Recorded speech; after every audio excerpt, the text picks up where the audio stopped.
Welcome to Emerge and Empower Podcast TV, a platform where resilience meets transformation. Here, we amplify voices that have faced trials, trauma, and adversity, stories that inspire hope, healing, and empowerment. Every episode brings raw, unfiltered conversations with individuals who have risen from hardship, embracing faith, strength, and purpose. Join us as we break the silence, uplift one another, and emerge stronger together. New episodes air Wednesdays at 6 p.m. English and Saturdays at 6 p.m. with select Saturdays in Creole for our Haitian audience.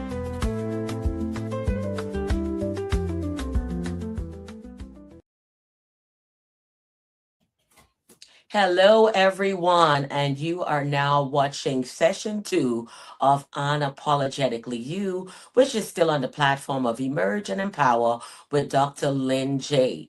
The conversations continue flowing as individuals who have been previous guests come back on and say, you know what, I am not apologizing for the woman that I am today. I'm not apologizing for my joy. I'm not apologizing for what I've accomplished. I'm not apologizing for my boldness, right? I'm not apologizing because now I've found my voice. So we're being unapologetically you. And these sessions are reminders to individuals who might be apologizing for you to realize there's no need to apologize. You've gone through enough and now you are on the front row seat of your life. So if you'd like to be a guest on Emerge and Empower with Dr. LinJ, you can go ahead and email us at emergeandempower@gmail.com. If you'd like to watch the episode, you can also see us on YouTube or any of the other social media or podcast platforms. We are glad that you are here. And wherever you're watching from, just put it in the comment, whether it's YouTube, whether it's Facebook, LinkedIn. If you're watching the clip on TikTok or on Instagram, wherever you're watching or wherever you're listening to, welcome. And yes, this is Unapologetically You with Dr. LinJ. Stay tuned as I'll be bringing my guest on. You're watching Emerge and Empower Podcast TV with your host, Dr. Dr. LinJ, where real people share inspiring stories of faith, resilience, healing, and transformation. Every conversation is designed to encourage, empower, and remind you that your past does not define your future. Your purpose does. Stay with us. We'll be right back with more on Emerge and Empower Podcast TV.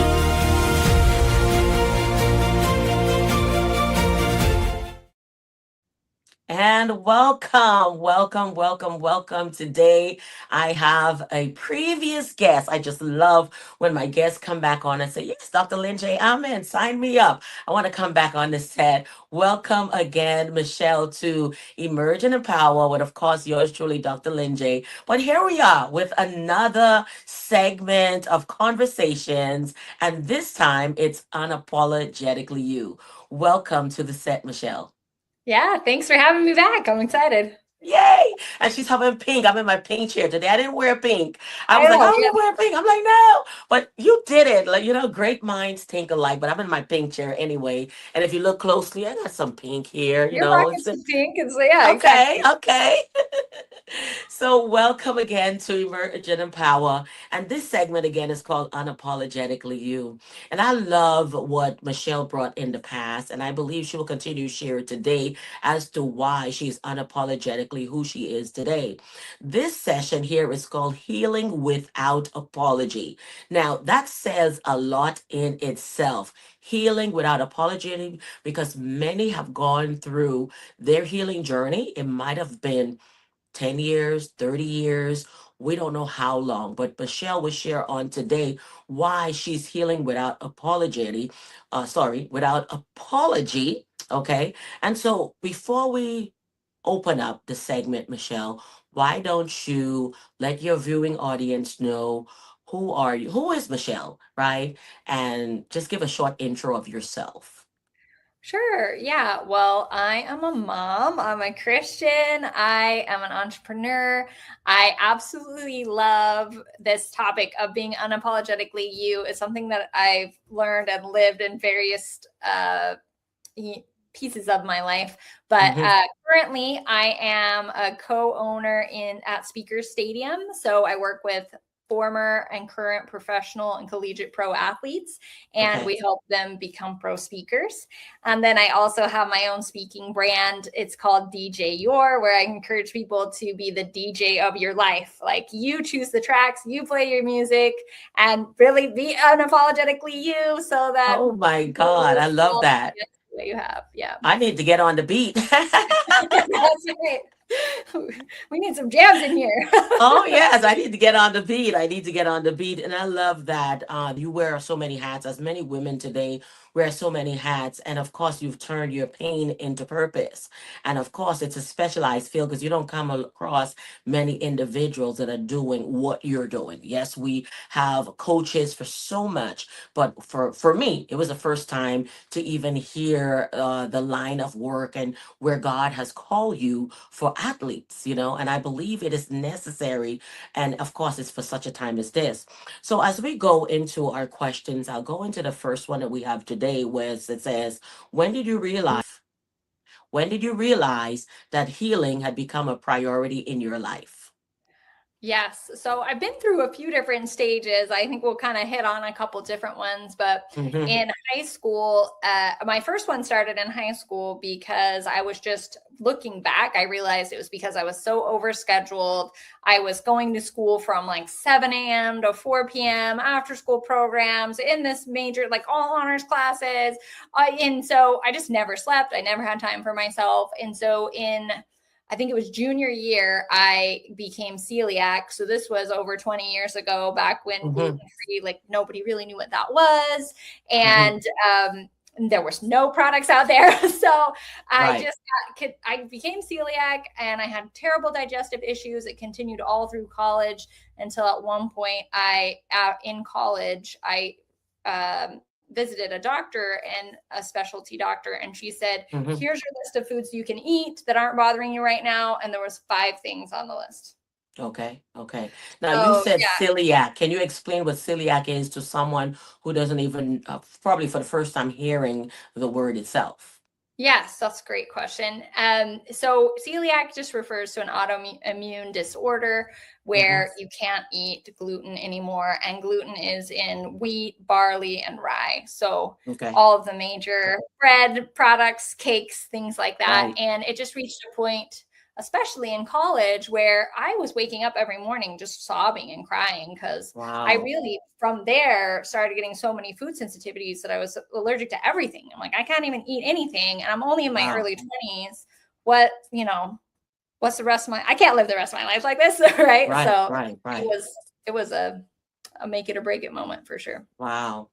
Yeah. And for those who probably might even be wondering, their child might be going through this experience and have not yet discovered what it is, this is something, again, that they can look into. So many people hide their pain while appearing strong, right? So what did that look like for you? So for that one specifically, I think I just pushed through. I mean, that was my health journey. There's been just like emotional healing, as you start a business, there's a lot of emotional healing you don't even realize that you need. And so I think in high school and college, it looked like I'm fine, everything's fine. And then after college, I realized, one of the things that's making me sick actually is the repression of my emotions. It was one of the reasons that I couldn't heal completely, is because I put on this face of I'm fine, and I just pushed everything down, and it just kept compounding the problem. Yeah. Right. And indeed, when things get compounded after a while, it just builds, and it's not in a positive sense, it's more destructive. Okay. So was there a specific moment when you decided you would no longer allow your past to define your future? Absolutely. I think especially with doctors, but this is true in any space. Like when I was struggling with my digestive issues, they said, oh, there's nothing you can do about it. This is hereditary. This is genetic. You're never gonna be better. And then I overcame my compulsive eating problem after that, but it was like the same story, right? That, Right. hey, this is something you're going to have to deal with your entire life. You're never going to get through this, And so I feel like a lot of times the world gives us that constant, that's like, there's nothing you can do about it. Just just deal with it. But I don't know, something inside me, I think you talk about purpose a lot on this show, and just finding your purpose. And I just really feel like my purpose is to be the chain breaker. It's to stop the, generations of issues that we're having. So I'm the only one in my family who isn't overweight or obese. So just like health issues, overeating issues, money issues, I just like knew, hey, I have the personality and I'm here to make this change. And so I just always knew, I think God just told me too, like, you got yourself, like, something made this happen. You can get through this. You can be the chain breaker. And that's really the point that I was like, this just is enough. I'm not going to let this get me down. Right. And obviously now, as you speak about, your health and what you've dealt with generationally speaking, what people don't realize is a lot of things that we experience in our now was somehow in somebody's life, either your mom, your grandmother, your great grandmother.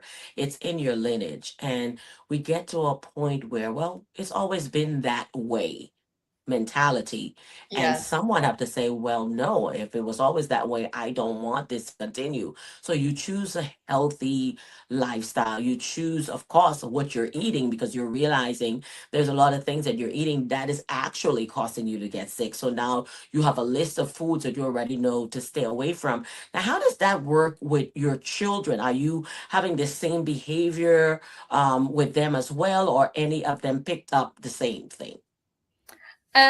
So really I was going through a lot of this whenever they were quite young. And so I ended up going plant-based when my daughter was only 2 or 3 years old. And so this is something that she's kind of grown up with. And this is we've your gotten lifestyle. a little more relaxed now. Yes. But I also teach them, there's a few things that they're sensitive to. I reversed most of my food sensitivities, so now it's just gluten and dairy that I typically avoid, and then I choose to be vegan or plant-based because I just feel better that way. And so they kind of grew up with that, but I just try to whenever they feel like, when they feel deprived or something, then I just try to teach them what I've learned, which is, this is a blessing. This is for you. Like, you're going to be healthier than everybody else. You're going to live longer. You're going to have less illness. Like, it feels like it's a sacrifice right now, but in the long run, it's going to be beneficial. It's going to pay off. Yes. That is really great. I believe once you started, because you could always tell, even when my kids were younger, you try to introduce them to veggies and they're looking at it, and you have to get creative to have it. But now they grow up that way. So it's like already, well, they're already expecting this is what we can have. You expect it. Even some of the foods. I'm of Haitian descent, and there's a lot of Haitian food that even growing up, my mom didn't have in house. She always made sure we ate healthy. So we didn't have all these fried porks and all of these things. It wasn't until I moved to South Florida that I'm discovering a lot of the Haitian dishes. And I'm like, I see why mom didn't do it, because it wasn't healthy for us as children. Can you imagine getting up at least twice a week where you feel like you want to eat that fried griot and all of these things? And now, even as an adult, when I try to eat certain things, I get squeamish, right? I feel like, this is not good for your body. So when people look at me like, you don't eat that? No. Okay, there are certain things I just refrain from. I went through a fast about 2 years ago, and it was just a no food, right? We just basically pureed everything, no fried foods and a lot of things. So it's mostly everything was pureed. So there was no chewing, and I did that for like 10 days, but I realized I was only going to the healthy products like kale and spinach and all of these different things. And if I did do beans, it was blended down. Like we have a soup called sauce pois. It was blended down with carrots and all of it, and it was healthy. So can you imagine after this 10-day fast, there's a lot of foods, even to this day, I cannot eat without feeling sick, because I realized what happened is your body has gone and detoxed and realized, you know what, this wasn't good for you anyways. And then when you decided to go and try and eat it, you feel sick. Even certain oils, right? Yeah. I Yeah. use olive oil, but before I grew up with Crisco and lard and all of these things. And now just by the oil that the food is cooking, and I feel like, right? Because Yeah. we've already introduced healthy to the body and it knows better, you know? Yeah. Yeah. You And start to be more sensitive and discerning around what it it's really true. likes. Yeah. Yeah. Right. And you don't Absolutely. have to worry about the parasites trying to tell you to go eat a donut and, you know. Exactly. Yes. Yeah. Unhealthy food. It's true. It's true. So let's talk about this. So there's a misconception that people have about healing, especially within the church, right? So what would you say about this? Because some people feels like you have to just have faith and pray for healing, but health, I would say, it starts with, yes, being healthy. It starts with a lot of things, and I think Paul talked about renewing the mind, right? You decided what you wanted to do, you renewed your mind, and that became a lifestyle for you. And let's talk about the misconceptions of that healing process that's within the church. Yes. So I think I'm just going to share what I believe about this, Yes, because that's I it. think there is That's it. like, I think there's a tendency for us, even within the church, because of being around just other people and being out in the Right. world. I think we have a tendency to focus on the physical and what the world tells us to do. Like the world has a certain diet that's like the diet that we're Right. supposed to be eating, but actually in the Bible, there's some clear evidence of, hey, this is what's healthy, this is what's not healthy, and so there's that. And then I think we just focus so much on the physical as well. Like I Right. know whenever I was first going through my issues, I'm like, okay, what do I need to eat? And if it didn't work out, then I'm like, oh, do I need more broccoli? Do I need less meat? Do I need, right? Right. Like I would just obsess over the physical side so much that I never could really fully heal. And then about 10 years into that journey, where I did heal a lot of it and reverse a lot of things, but 10 years into that journey, I realized, oh my goodness, so much of this is spiritual and emotional. Right. And there really is only so much that you can do when it comes to like the physical side, but we've been told we're physical, but we're also spiritual first, right? Yes. We're spiritual beings living in our physical body. And so really, I flipped the script on that after a while, and it applies to health. It applies to everything in my business, everything with my kids. If there's anything going on, first, I'm looking at the spiritual and saying, what's happening emotionally, what's happening with my mind, what am I hanging on to? Maybe that's generations past.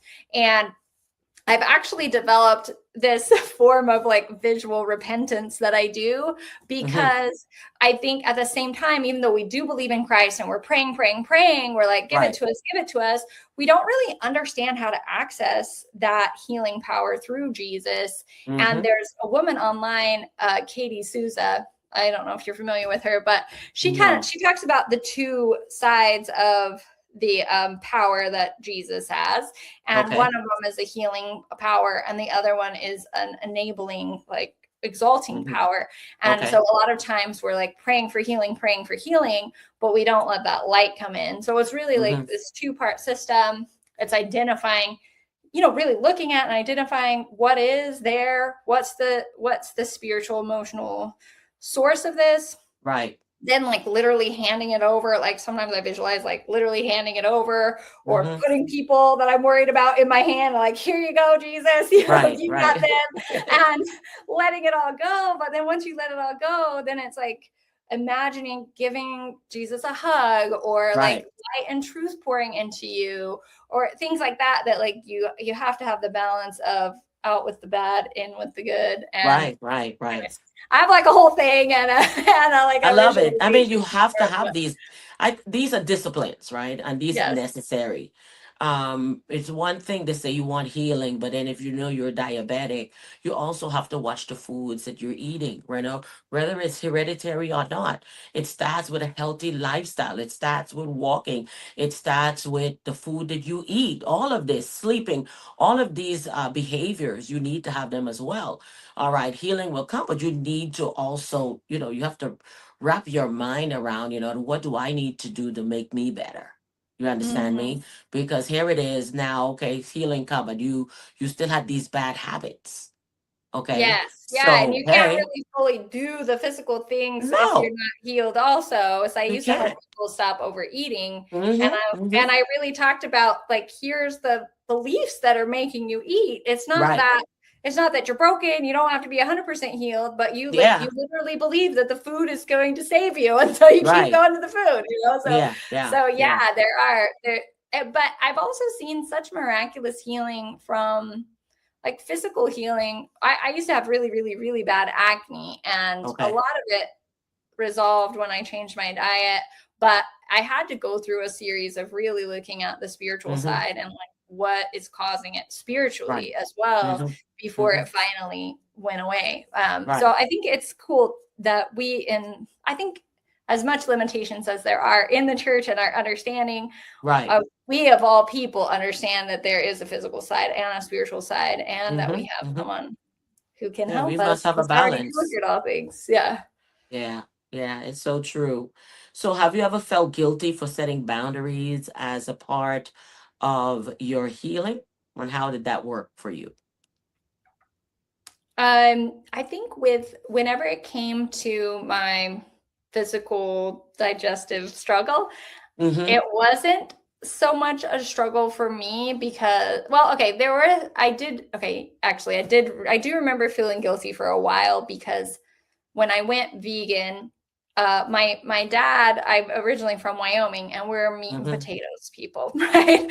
We're meat and Okay. potatoes people. You eat meat at every meal, right? And we ate a lot of vegetables growing up too, but it was like meat is the main dish. And so Right, right. whenever I went vegan, and that was really helping me, it was hard to come home and say, "This is what I'm eating now," because it felt like an abandonment of who I am. Right, right.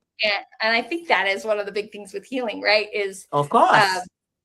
yeah, you feel like your identity changes and you don't want to leave your people, right?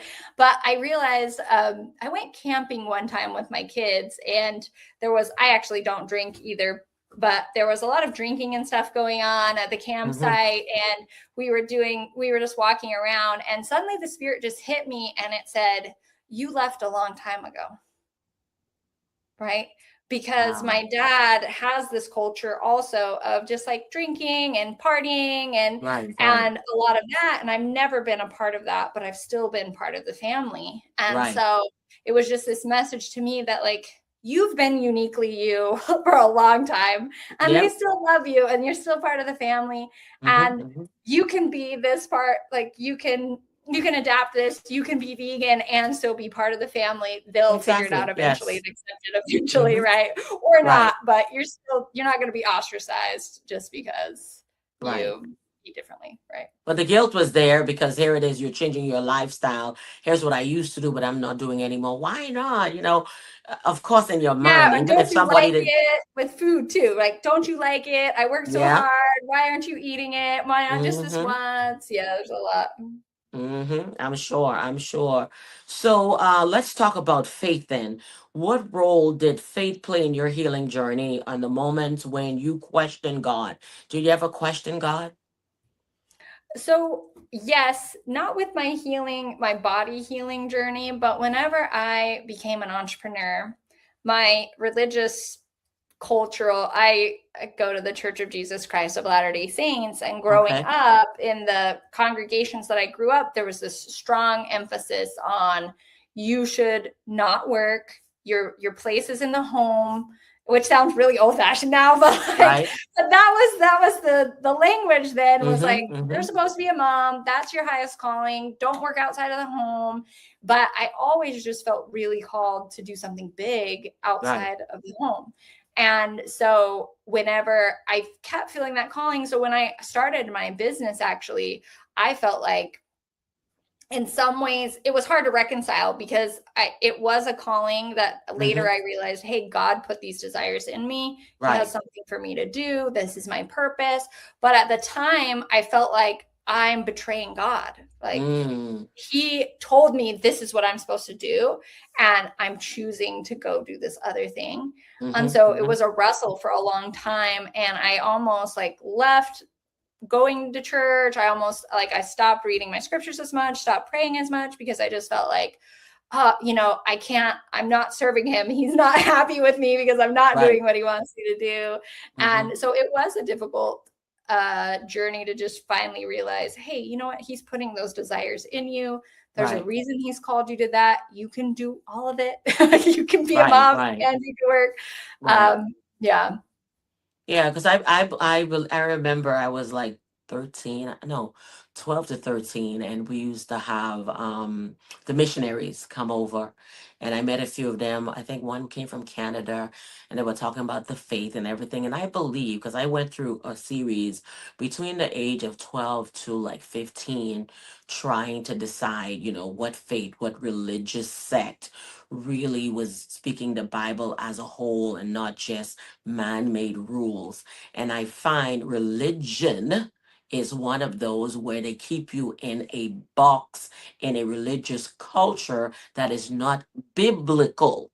And so here it is, it's telling you as a woman, because even me being today a female and a pastor, my culture says no, there cannot be a female pastor, even though my husband is the pastor, I'm a co-pastor. So I kind of hid from that title for 17 years. Yeah.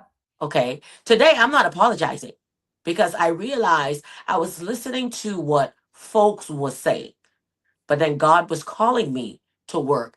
And so I was disobeying him for 17 years because I wanted to follow things where culturally they said it's acceptable, but it wasn't biblical. And I think it's hard, especially when the culture and the church become combined, because I hear that a lot of people right now are frustrated with religion in general because of the culture.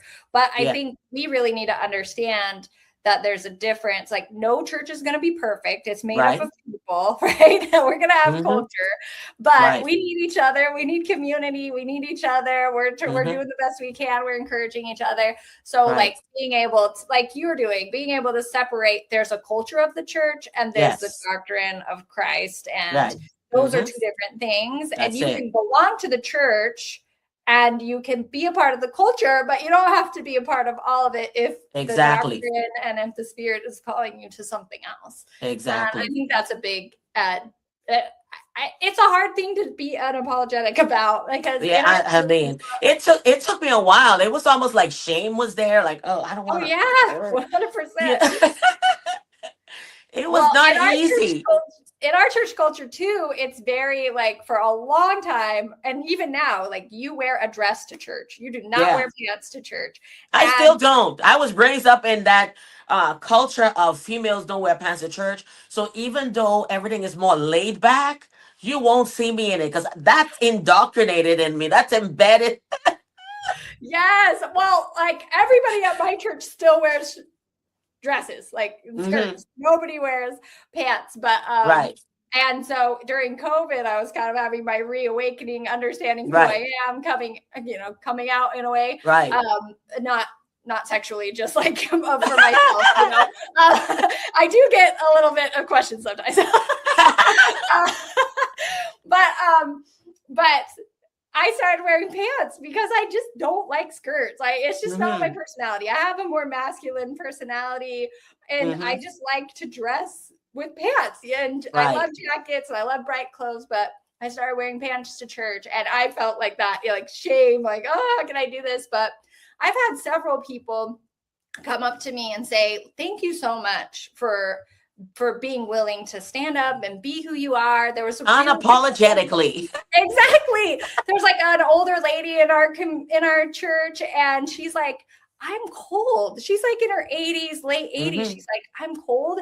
And whenever I wear pants, I'm warm at Right. church and I can pay attention better. And Right. you gave me the courage to just wear my pants to church. And so she looks See, great. that's, They're nice pants. You're but see, dressed what up. people don't understand is, and they like to quote scripture that says that women aren't supposed to wear men's clothing. Back in the day, men and women wore Yes. dresses, but there was stuff that were made for men, and there were things that were made for.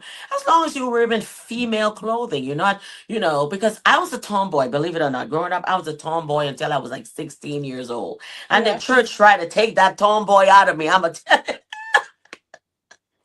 Okay, I like to wear pants, and so I did it outside. And I remember the church bus will pull up or something, and we had to run to go put on a skirt or wrap it up so people don't see in your pants. It wasn't because I was wearing like low cut or anything. It's just wearing Yes. the pants. And so there's a different understanding. We do have people, at church. We don't tell, oh, you can't wear pants. We don't say that. You understand? But I believe it's about modesty. If you're gonna wear it, how are you wearing it? You understand it? Are you wearing? You Yes. can wear a dress and be overly revealing. You understand me? Yes. So we Or have to like look at that. shabby. We're totally Yes, shabby and underdressed yes, in a dress. yes, Exactly. yes, I'm like, yes. yeah, I totally agree. It's the intention behind it, is the reason behind That's it. it. And I was joking too, like if Jesus can wear a dress, I can wear pants, right? Listen, we always look for.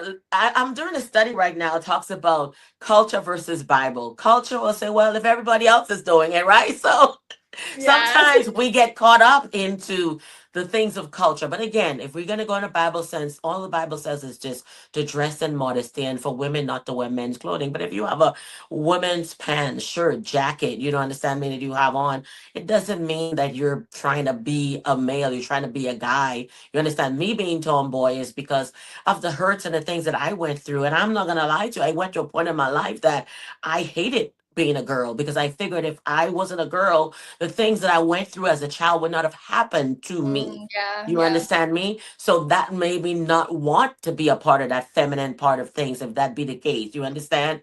And so I was the only girl in art class, only girl playing baseball, volleyball, all of that with the boys. Why? Is because of me trying to get my power back. And if I'm more stronger in this sense, then the enemy would not touch me. Well, you see, the world has changed so much today. It doesn't matter whether you're a girl or Yes. boy. Yeah. Predators are gonna prey and they will hurt you. But at that time, that's what I had in my head, And of course, I looked better in some pants, with some what you call it, the men's shirt or turtleneck. I like it. Even to right now, I have this on. I added a pin, to kind of feminine it. And you see my sleeve. You understand me? Adds a Yes. feminine No, flair, but still, it still has. sleeves. You get me? It still have like this masculine.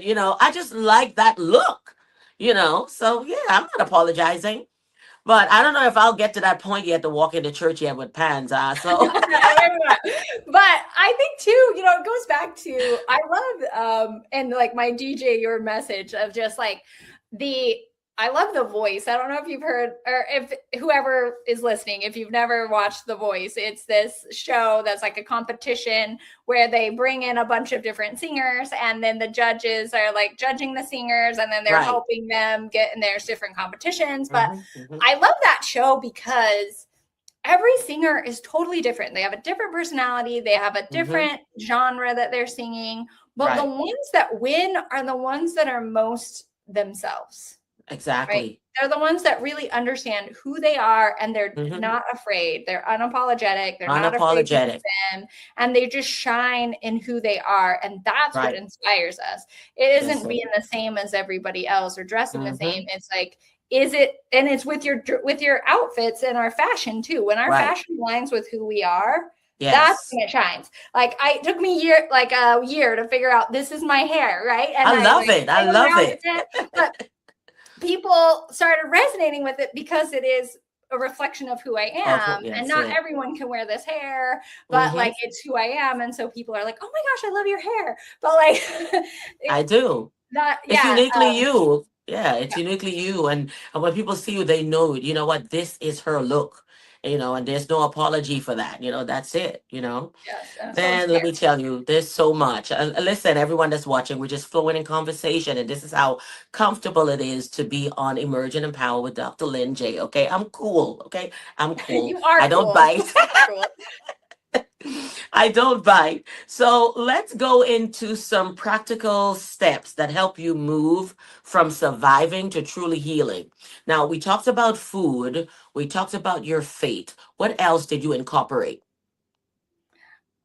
So this is actually goes into my framework that I teach when I'm speaking, but I think Mm-hmm. there's four pieces that I really have discovered along the way. One is just a vision, like the first, it's a vibe framework. So the V stands for Okay. vision, just like really understanding what you want, what your purpose is. If we don't have a clear vision of where we're going or what we Mm-hmm. want, we're not going to get there. And Right. whenever I helped people with stop overeating, I would always give this analogy of moving into a new house and how, when you move into a new house, it isn't, hey, the first one you walked in was the perfect house. Everything was wonderful. There was no problems with it. Your furniture just floated in whenever you needed to move and sit down in the room. Like, it's never perfect and easy like that. There's always something comes up. And so, but you're able to stay motivated through that process because you have clarity about your destination. You have certainty and clarity about your destination.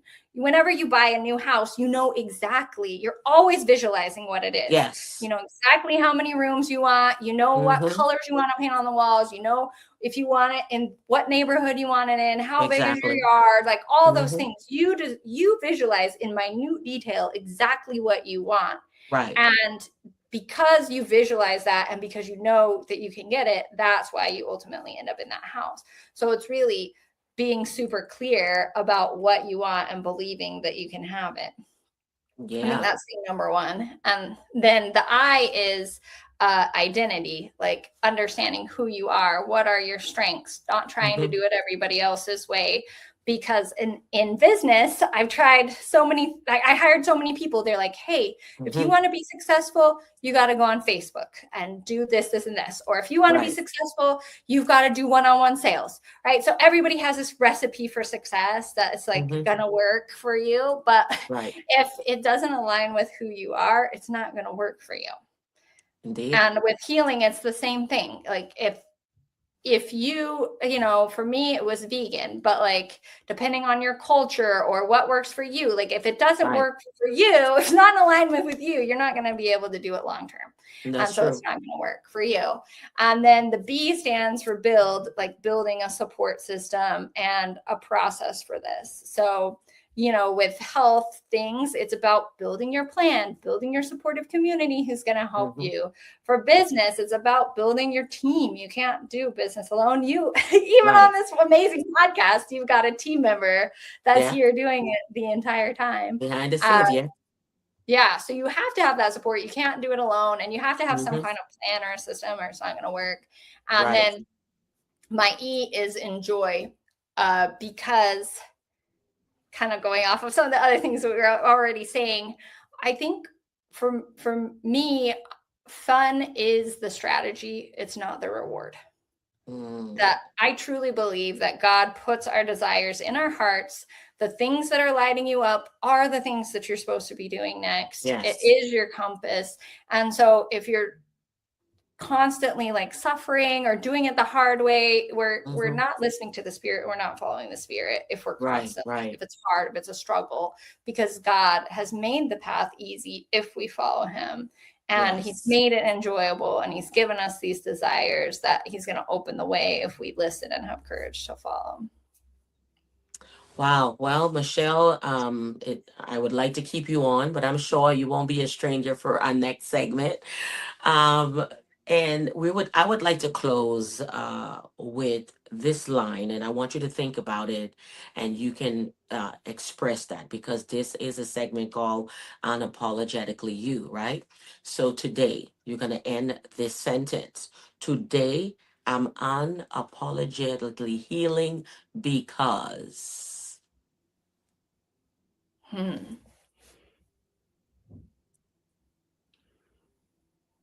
I think because it gives other people permission to do the same. Love it, love it, love it.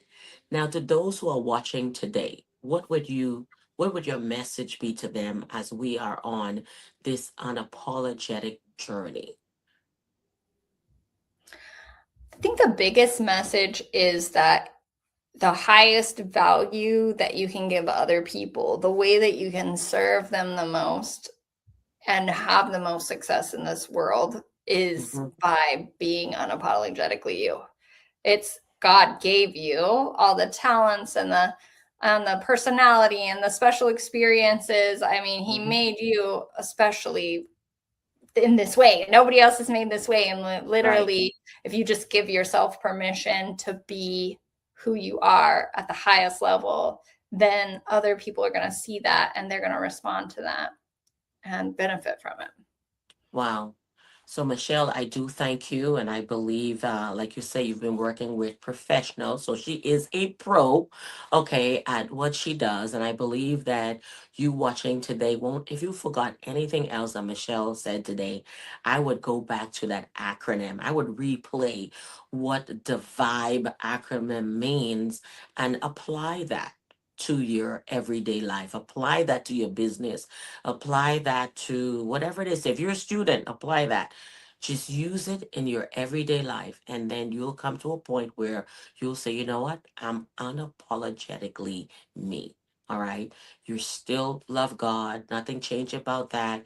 You're still loving a loving person.